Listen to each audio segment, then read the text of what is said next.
Welcome to the Worth Listening podcast, where we focus on having positive and productive conversations about money. Join your host, Lauren Williams, four-time Olympian turned financial planner, as her guests share their money stories. We aim to help you own your personal money story and feel good talking about it. Money is a tool that can help you live the life you want. You should feel comfortable listening, sharing, and communicating about it. Now, here's your host, Lauren Williams. Hi, and thanks for joining us today. This week, we're talking to professional triathlete Haley Chura. Haley will share with us how a challenge from her boss led her to pursue becoming a professional triathlete and how saving helped her achieve that goal. She also shares with us how she handled recovering mentally, physically, and financially from being hit by a car. Can you believe it? Let's listen to Haley's money memoir. Today's guest is Haley Chura. What an amazing athlete we have on the show. Haley, please tell us all about the sports that you compete in. Oh, thank you so much for having me, Lauren. And I guess my technical term these days, I am a long distance triathlete. I race mostly Ironman and half Ironman distance triathlons.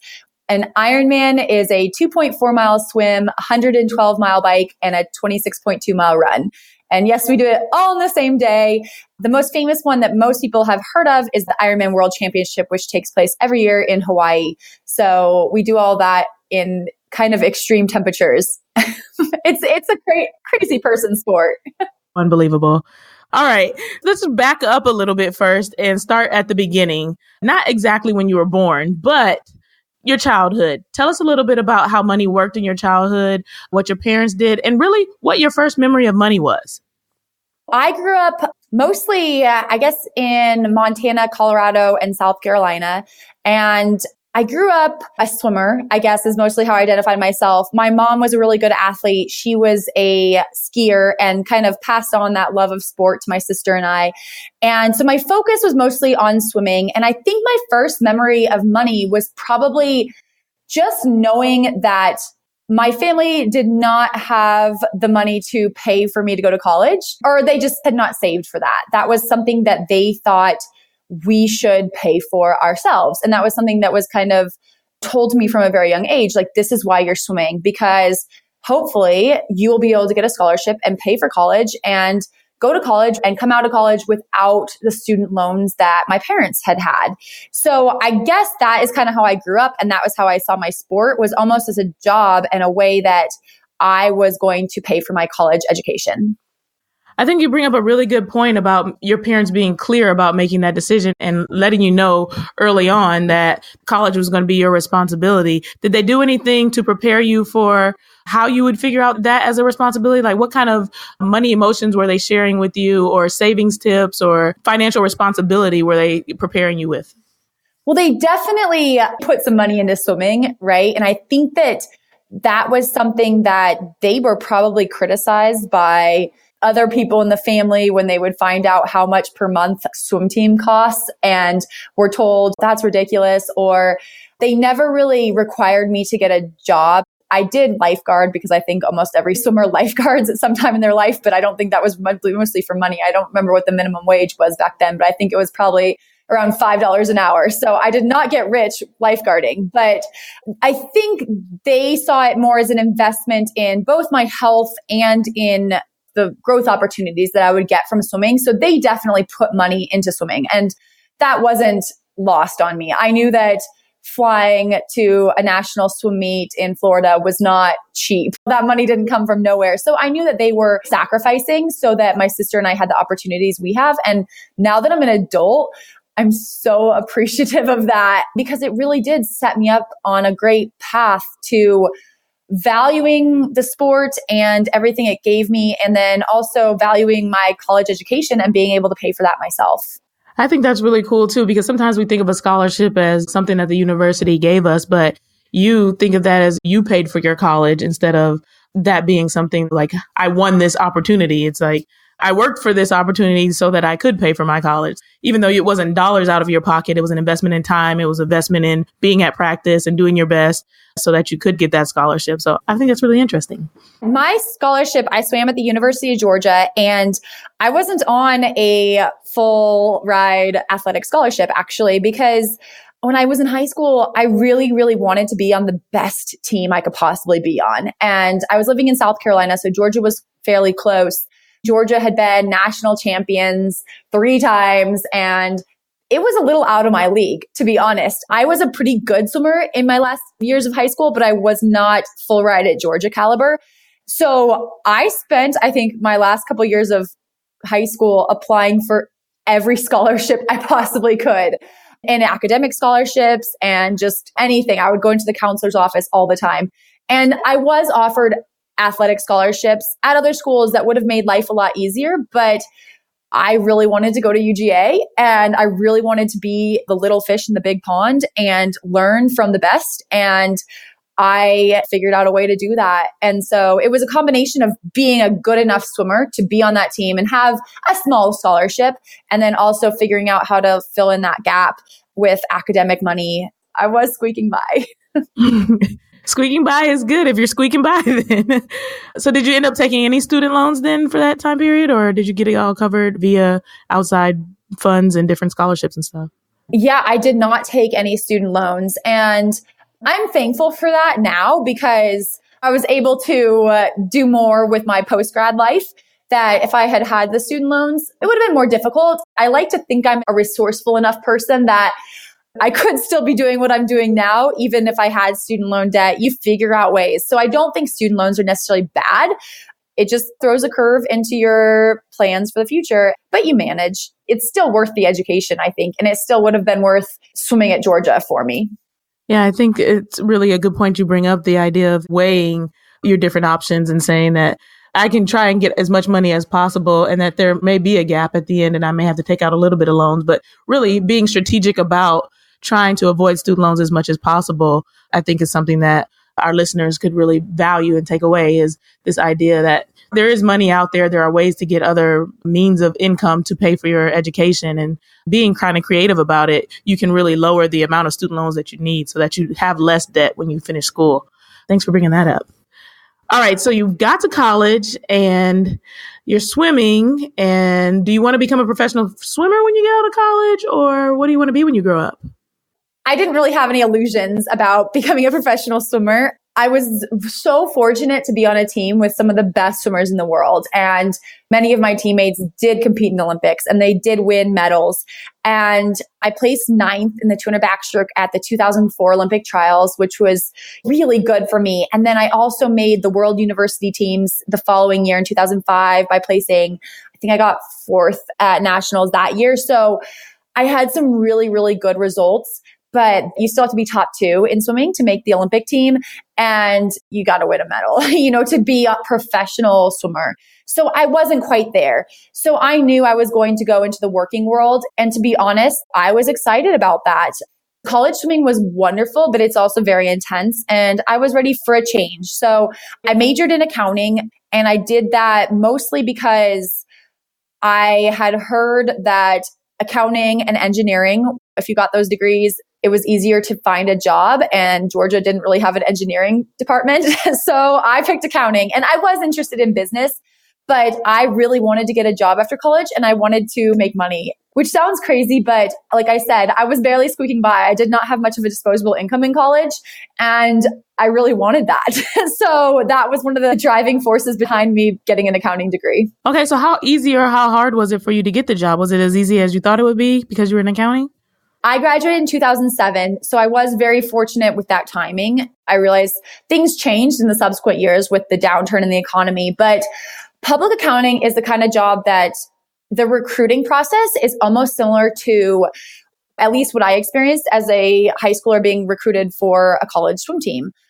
The firms actually do recruit. I mean, you'll have a job fair and you meet people and you hand out resumes, and then you get emails and you get invitations to dinners and you get invitations to come visit the firm. So it was kind of funny because having had that recruiting experience when I was 18 years old, getting ready for college, really prepared me for the process of going into public accounting when I was a college graduate. I think you just hit a really good point there. We always talk about the life skills that sports give people and being prepared via being recruited for college and now being recruited for your professional job. Just another example of how sports do give you life skills. Okay, so take me through. Now you're working at your accounting firm and you somehow start to work out on the weekends, or how do you get back to sports? And how is your accounting job? I kind of quit sport for a while. I really wasn't doing much of anything. It was probably not the best lifestyle decision, but I just felt like I wanted a break, and I kind of embraced accounting and I loved working. I worked as an auditor, and those early years, it was all of a sudden I was making money. I felt like the richest person in the world. I had my own apartment. I had money to save. I thought about things like, oh my gosh, I'm going to buy a new car in a couple of years, those kind of things. So I was really loving that. And one of the partners at the firm, I think he had been a little worried about me knowing my background. And so he challenged me to run a marathon. And I had run a little bit in high school, but I hadn't really I'd run very little while in college. All I did was swim. So when he put this challenge out, I saw it as my boss telling me to do something. And being the 21-year-old brand new first year staff, if a partner tells you to do something, you do it. So he gave me this little training plan that I think he got out of Runner's World. And the first day it was like 2-mile run. And so I ran 1 mile from my apartment and then I walked a mile home. It was not a very auspicious start. I was really scared at that moment. I was like, oh no, I'm going to get fired because there's no way I'm going to be able to run this marathon. I'm going to lose my job, all of this. It's just what goes through your 21-year-old who just got this job that she loves brain. Well, let's pause right there for a second because like you said, you're 21 years old. You've just got this new job. You're feeling the pressures of your boss. Can you just talk about the idea of being 21 and getting a new job and what it's kind of like getting hired, navigating employer benefits and retirement plans? And is this the right salary for me? Were you overwhelmed with all those different money decisions that you had to make getting your first job, or did someone help you through that process? I was pretty relaxed about all of it. My senior year was really hard, just between school and swimming. And what I was offered, the amount of money just seemed like so much to me, right? Like you have to remember, I was trying to live off of $30 a week in groceries. So getting a salary that was enough to pay for an apartment and food and clothes was like, I felt like I was super wealthy. So I think at the time, I probably valued everything a lot and I saw the major value in everything. So I didn't really ask a lot of questions. And I don't know if I should have done more research, but in the time I just saw these opportunities and I took them.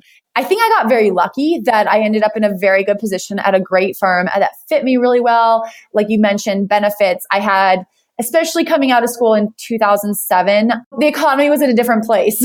So my 401k was great. My benefits were great. My health insurance was great.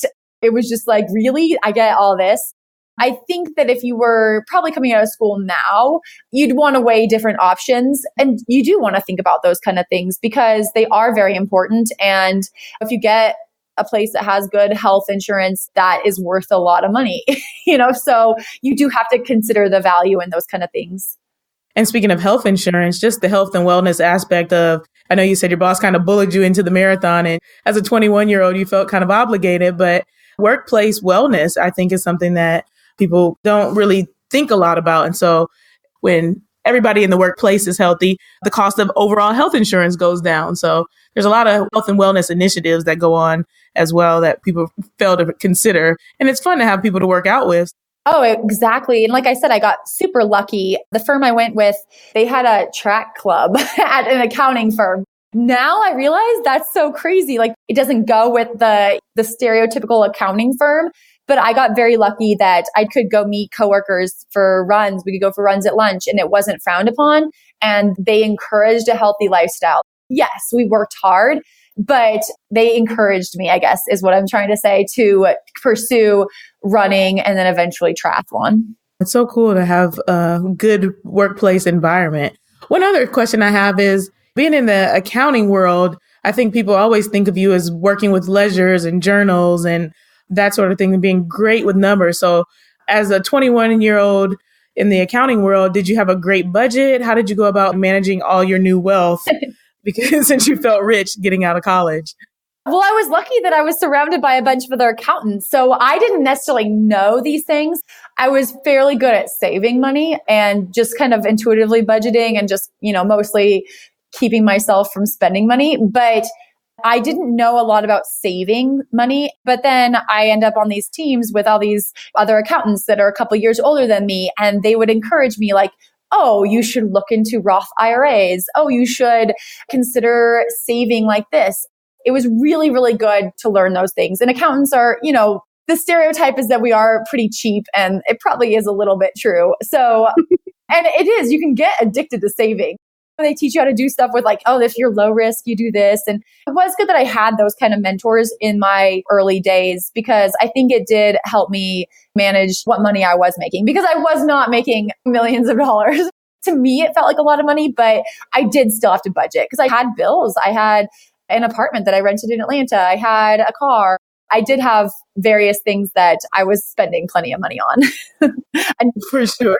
New dry cleaning bill. That was a new one. Right. To be professional in the workplace and have proper attire. Yeah, that is one that kind of catches people off guard. Let's keep the story going. Your boss tells you to get involved in marathoning. You start getting ready for a marathon. Take us through a little bit more of how you find your way to your first triathlon, et cetera. He ran the marathon as well. So we both ran this marathon, and another one of the partners from the firm, actually, first year staff and 2 partners. And so I was more nervous for going to dinner with them the night before than I was actually for the race, because I was batting so far out of my league. Well, I don't know if that's a correct cliche there. You get the gist. We ended up doing the marathon, and I beat my boss by 1 minute. And it wasn't something I intended to do. I just felt good. I got a little gap, and it just happened that way. And as you can imagine, when a first year, 21-year-old female staff member beats the partner, the head of the department, he got a lot of flack in the office for that one, especially because 1 minute is not very much time. He decides that we should have a rematch at a local half Ironman. And to me, I was like, oh, this is great because I'm a swimmer. So perfect. Let's add the swimming.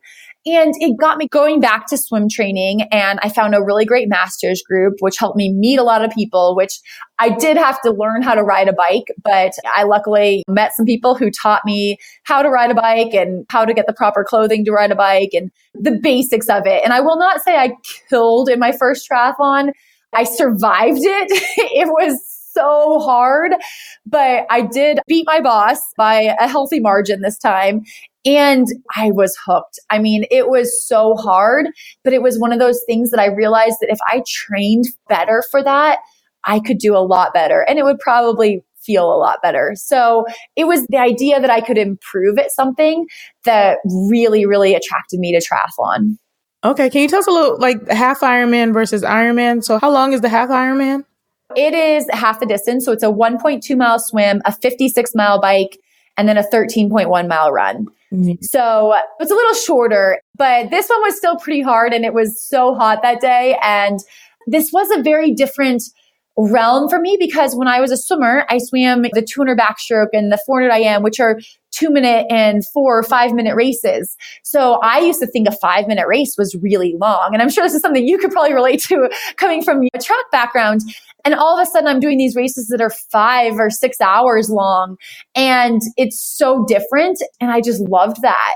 And I loved the newness of it. But yet I still had my swimming background, which made me decent. It gave me a little bit of a boost up to the higher ranks immediately. So that was nice. I think this is a good place to pause and talk about the cost associated with being, I don't want to be offensive if weekend warrior is offensive, but some of these sports are things that a lot of people do in their spare times, like you said, while they're working full-time jobs, et cetera.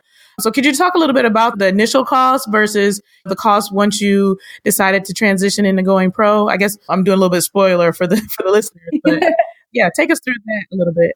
I did start out as a very much an amateur triathlete, an age grouper, which the bulk of triathletes are. And I was lucky that my first bike, the bike is probably the biggest expense. And you can spend as much money as you want on a bike. I'm pretty sure you could spend $20,000 if you want to on a bike.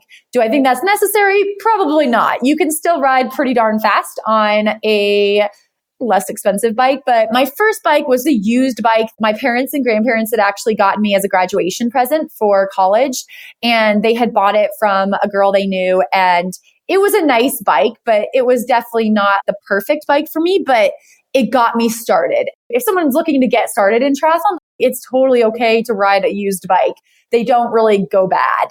You can change up components on it and make it ride as well as anything. So I got into the sport fairly cheaply, I would say, in that respect. I did local races, so I didn't have to travel.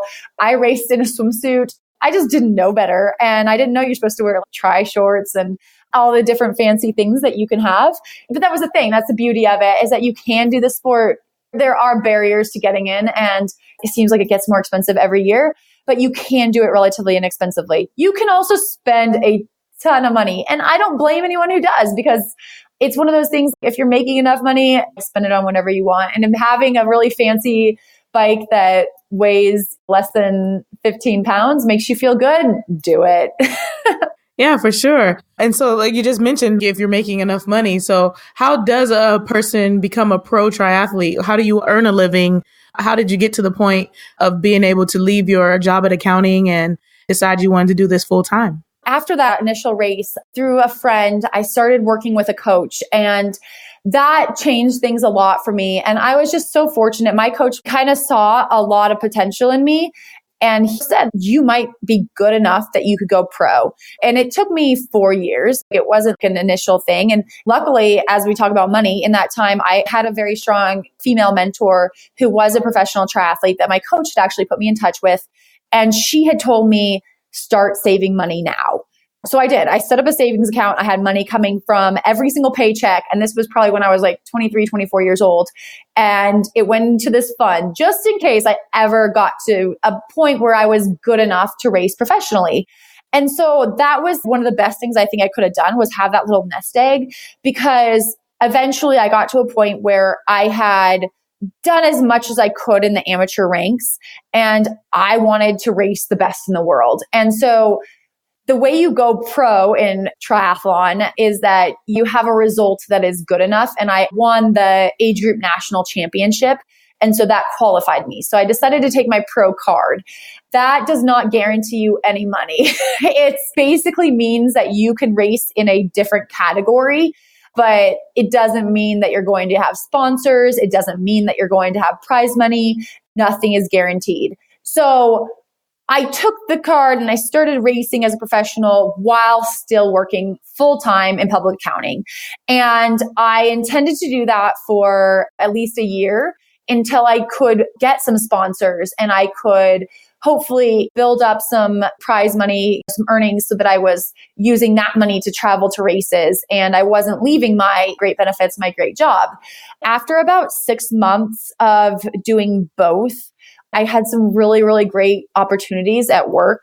And it was one of those things where I just realized that I couldn't do both. I had to make a decision. Things were suffering in both places. I couldn't expect myself to be a really good athlete while still working 40, 50, 60 hours a week and traveling. And then I couldn't also expect myself to be a really good auditor while also having this dream of traveling the world and racing, swim, bike, and run.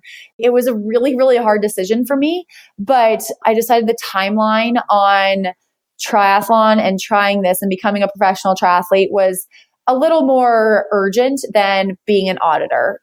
Theoretically, I could still be an auditor when I was older, but I am only going to be physically capable of the demands of racing Ironman professionally while I'm at my current age. So I decided to leave my accounting job, and that was super hard. And I actually walked into the office of the same boss who had encouraged me to run that first marathon.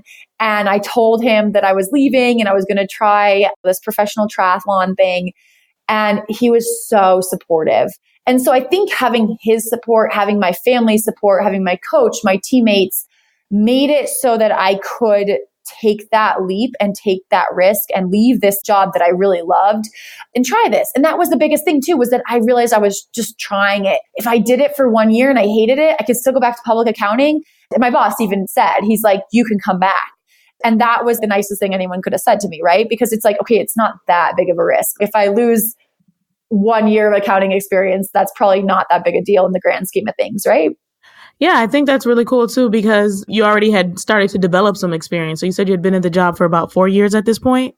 Yes, 6 years. So I stayed 6 years. So that was the other thing. I mean, we can say it was risky for me to stop that, but I had an accounting degree. I was a CPA. I had been that way for 6 years. I had 6 years of experience. I have a pretty big safety net. I'm thankful for that. I'm very thankful. It made that decision a little bit easier. It was not by any means easy. It was so hard, but it did make it a little easier. Yeah, I think you bring up a really good point about having a really good support system around you, but also having a plan and that safety net. It was really cool that your mentor had the foresight to say, hey, you need to put money aside specifically for this. And I think that's one thing that is really important as well, is when you're saving to kind of have these buckets that you're saving for. Because if you have one lump bucket and you don't really say that it's for anything in particular, then it's like, oh, I just depleted my savings to go after this thing that I wanted. But you had been very intentional about saying, I'm saving for the opportunity to go pro. And so that was saving separate of whatever else you were saving for. And so you didn't have to feel bad about it when it was time, because this was money that you had planned for. And it did, like you said, make your transition from leaving your job a little bit easier. Yeah. And I mean, it's one of those things, I think as athletes, we're really good at having goals. And that helped me have a money goal. And it is, like you said, I had a savings account too. It was 4 years of very intentional saving. And it was good because in professional triathlon, even if you make prize money, a lot of times you aren't paid for 90 days.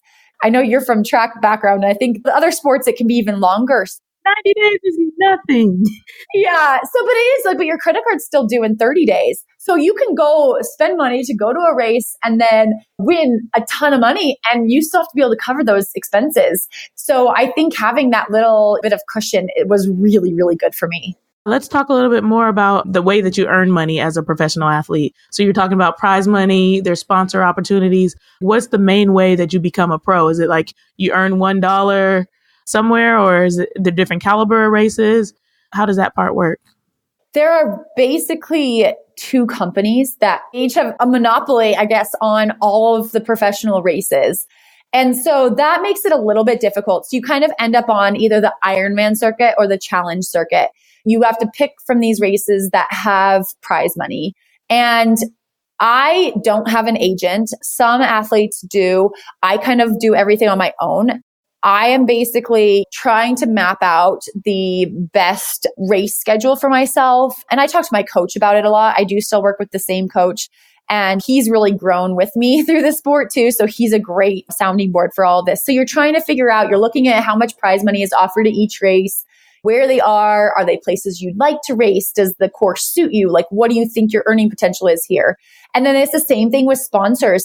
In triathlon, most of the time, you're not really limited to a single sponsor, like a shoe sponsor. You can have multiple sponsors, but most of my sponsors, that some are product only, but some do pay me money, but they're mostly performance based. I might have a very, very small salary, but everything else is performance based. So it's like, if you go to a race and you do really well, between prize money and sponsor bonuses, you might make a lot of money. However, if you go to that race and you don't finish, or you have a bad race, you might walk away with zero. And we still have to pay. Sometimes races will pay appearance fees, or they will pay for your housing or something like that. But most of the time, for most professional triathletes, you are responsible for paying for yourself to get to the race and paying for your own lodging and getting yourself on that start line. So it's a little bit scary. Is there a typical, like, places 1 through 8 make money, 1 through 20 make money? How deep does the prize money pool usually go? Because I know there's usually a large number of participants, correct? Yeah, in long course triathlon, it's usually not past top 10. And even at the world championships, both the half Ironman and the full Ironman world championships, they only pay to 10th place. So it can be very competitive. And that is sometimes why athletes might choose to fly to far off parts of the world where they might be having a race, because not as many people are willing to go there. And so they have a better chance at a paycheck. You are very strategic in where you race, and because quite a few people who start end up making no money at all. And that's got to be a risk that you're willing to take, but you also have to plan for it so you don't bankrupt yourself going after your dream, right? Right. And so that is a thing that I think a lot of professional triathletes do also, is have another job.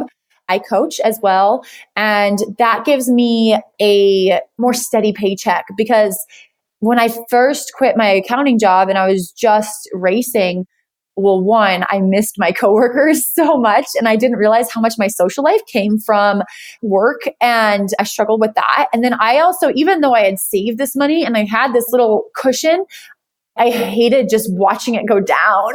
So it was really, really stressful for me, and it gave me a lot of anxiety, and I struggled, and my performance struggled. And people had told me, oh, you'll be so much faster when you're racing for food, right? When you're in those last couple miles of the run, you're thinking, if I get this paycheck, I can eat. And if I don't get to eat. And to me, that was way too much pressure, right? Because I have this other career. If my goal is to not go hungry, I will just get an accounting job and I can put food on the table with that. Yeah. And so I needed to have another source of income, because I don't race like that. I race because I love it and I like to challenge myself, and I have to see the money as a benefit. And yes, I run it as a business and I try to make good financial decisions, but I need to minimize some of that risk. And so I do that by having another job. Yeah, I can imagine it would be extremely stressful to be thinking about, if I win this, I get to eat. If I win this, then I can pay my bills. And frequently I talk to athletes about the idea of, when you get to the point that you have to jump this far or get on the line in order to be able to pay the next thing, it very much distracts you from really going out and trying to be your best at doing that. When you start to say race equals money versus race equals something I'm doing to reach my full potential because I love it, you tend to get off track, and it becomes a lot harder to do what you're trying to do. It distracts you from the goal, because the goal should never be dollars and cents. Exactly. Yeah, I think that's an important thing. All right. So now you're pro, you're racing, life is going good. And then tell us what happens. So in 2015, 3 weeks before the World Championship, I'd had probably my best 12 months of racing ever leading up to that day. And I was really excited to be heading to the World Championship with what I thought was a genuine top 10 potential, getting a paycheck at the World Championship, which also opens you up to sponsors. And it was just a big point in my career. And I was on one of my last long training rides, and I'd been riding with a friend. It was early on a Sunday morning. We'd gone early to avoid traffic, and basically there was one car on the road and the one car hit me, and it was devastating. In general, it could have been a lot worse. My lower leg was hurt. I had a large laceration and injuries to my lower leg, which in cycling and running is a big deal. And my bike was totally broken, and it scared me a lot, and I was hurt. So it was a crazy thing, because I just never imagined that happening. And I thought I had taken all these measures to avoid that risk. I had gone early. I thought I'd done everything right. I rode in an area where there wasn't much traffic, and it still happened. So it was a really, really hard time for me. It took me about a year and a half to be back to running at my full potential. And that was a very hard year and a half. And I was very lucky to have a good support network and people to help keep me going, because I struggled a lot. I struggled a lot physically. I struggled a lot psychologically, and I wasn't sure if I'd continue with the sport. And then as we talk about money, I had a lot of medical bills.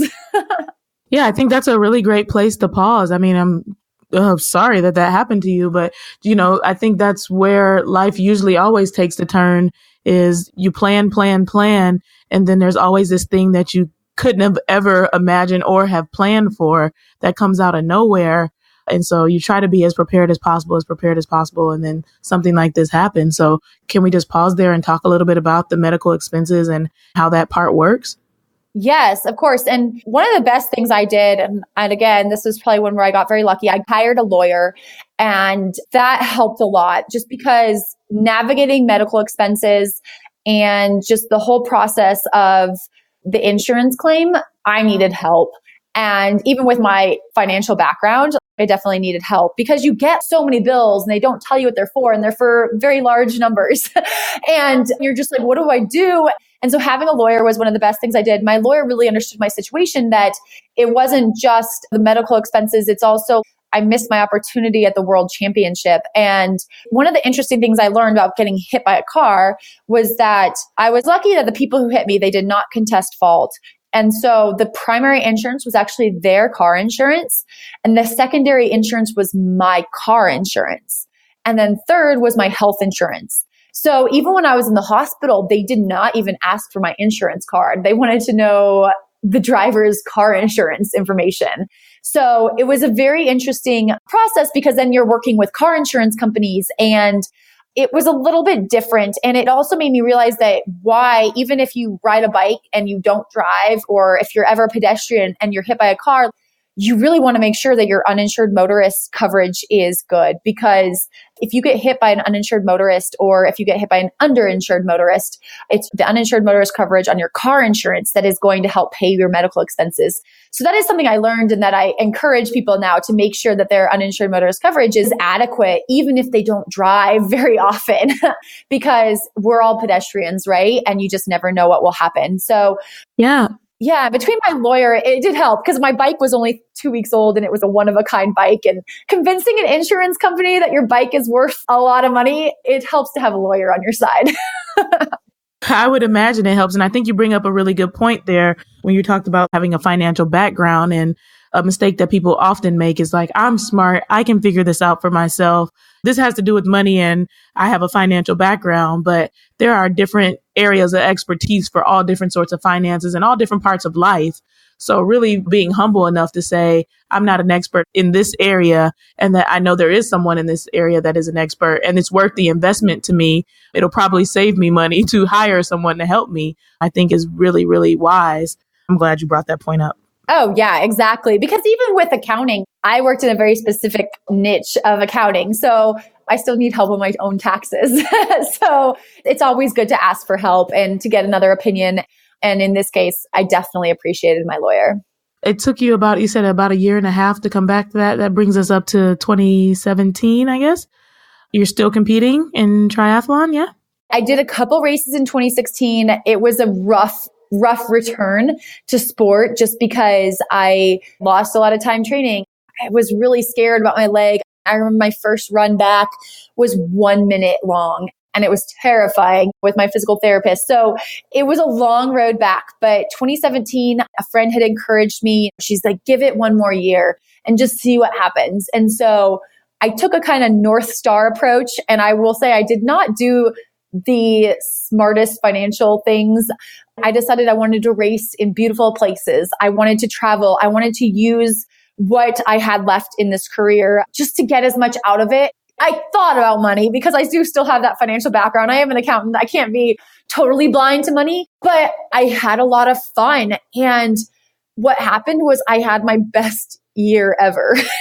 And whether that was a newfound respect for the sport, a new appreciation for being back out on the race course when I thought I might never be back, there's a lot of factors that were there, but it was an amazing year. I won 2 races. I was top 10 at the half Ironman World Championship, which happened to be in Chattanooga. I had been living in Atlanta, so it was kind of a hometown world championship, which racing in your own country is really special, but racing when it's only 2 hours away from your hometown is really, really cool. So it was a really good year. And I'm thankful for everyone who supported me through my comeback, the sponsors who did stick with me, because it's just amazing that when you are finding sponsors and you find these companies that do support you, and when you're doing really well is one thing, but when they support you when you're laid up in bed and you can't even run for 1 minute is a whole other thing. And so I was just so happy that I got to thank them in a way of like, hey, look, I'm at the top of the sport again. And that was so special. I think that's really cool to realign yourself and say,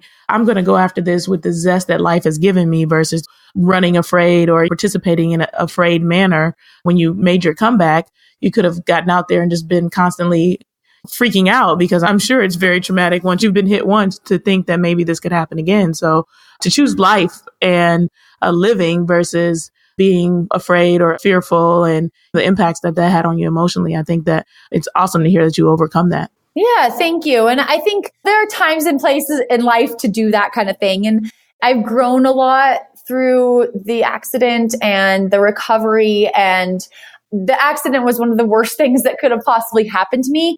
But I'm really proud of myself for how I've grown from that and how I've tried to make the best of a really bad situation. And I'm thankful that I had good people around me who showed me how to do that and who supported me, because I moved in with a friend because I wasn't making money, and people helped me a lot during that time.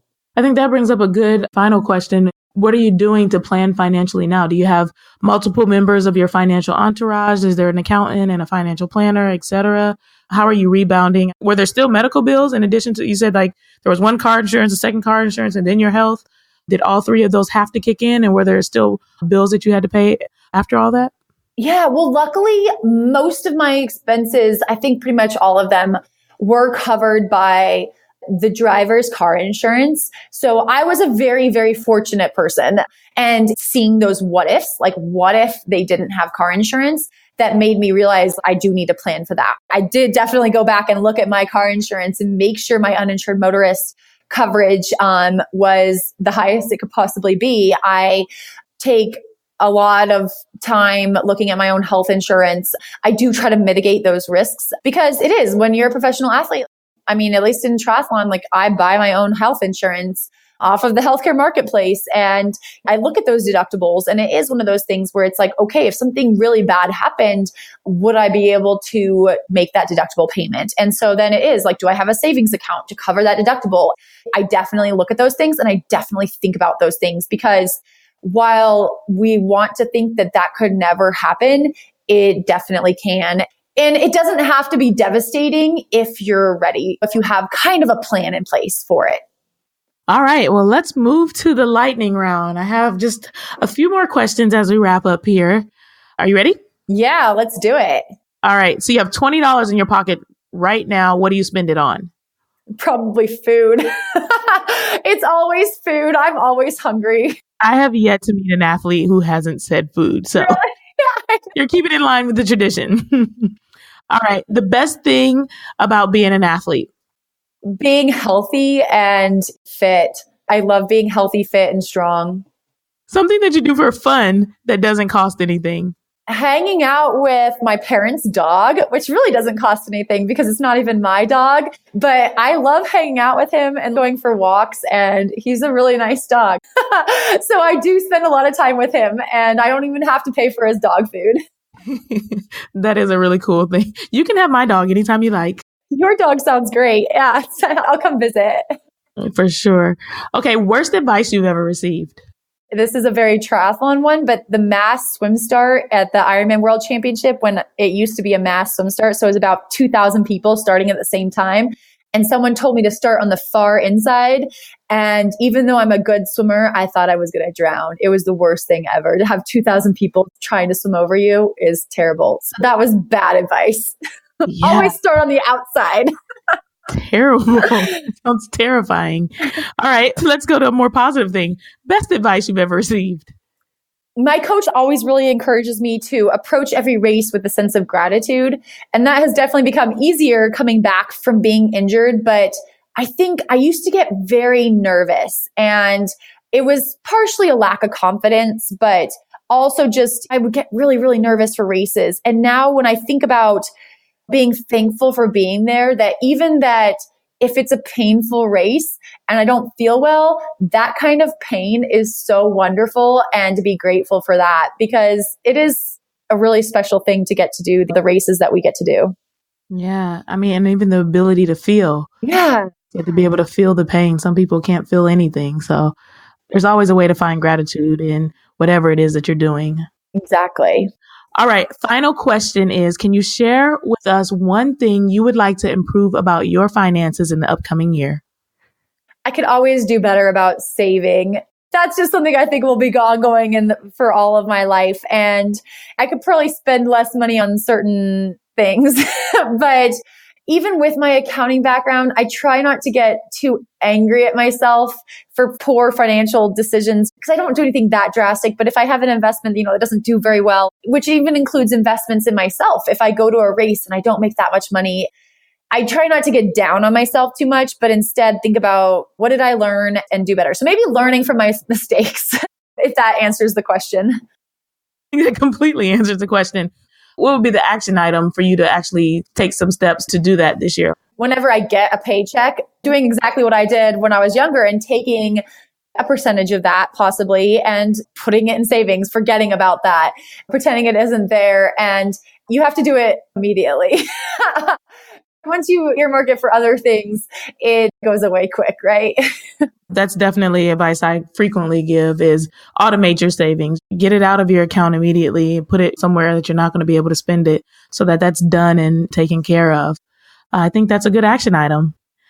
Thanks so much, Haley. So can you tell us a little bit about what you have going on now, the way that the listeners can support you, where they can find you, and anything else you want to share with us? I'm on Twitter. It's at Haley Chura. That's HALEYCHURA. On Instagram at Haley Chura 23. And then if anyone just has enjoyed listening to me talk so much and they want to hear more of it, I actually co-hosted another podcast that focuses on women in the sport of triathlon because there is a bit of gender inequality in the sport. And if anyone wants to chat with me about that, which can go down a whole other realm of performance and finances there, but the Iron Women podcast is what it's called. And it can be found on Apple Podcasts, Stitcher, SoundCloud, pretty much everywhere. So come listen. And once you're done with all of the listening here, of course. Awesome, Haley. Thanks so much for being on the show. Yeah, thank you so much for having me, Lauren. Have a great week. I hope you enjoyed listening to Haley's Money Memoir. I loved when she talked about grinding to find every scholarship opportunity she could. Student loan debt is a burden that many are carrying and are super duper stressed about nowadays. I think it's important to encourage the next generation to go after scholarships and try to minimize the amount of debt they take on. There is even an app for that now. It's called Scholly, SCHOLLY. No, they didn't pay me to say that. I'm just trying to share all the good resources, and that is one. I also love when she talks about hiring a lawyer to help her navigate the process for managing her medical bills. This speaks to the importance of how paying an expert to help you can actually save you money. Haley's journey includes lots of examples of preparation. She spent years saving up so she could pursue becoming a professional athlete. Being intentional about the action steps to reach your goals improves your chances of achieving them. Which leads us to our word of the day. Automate. The best way to make saving a habit is to automate so it comes directly out of your account.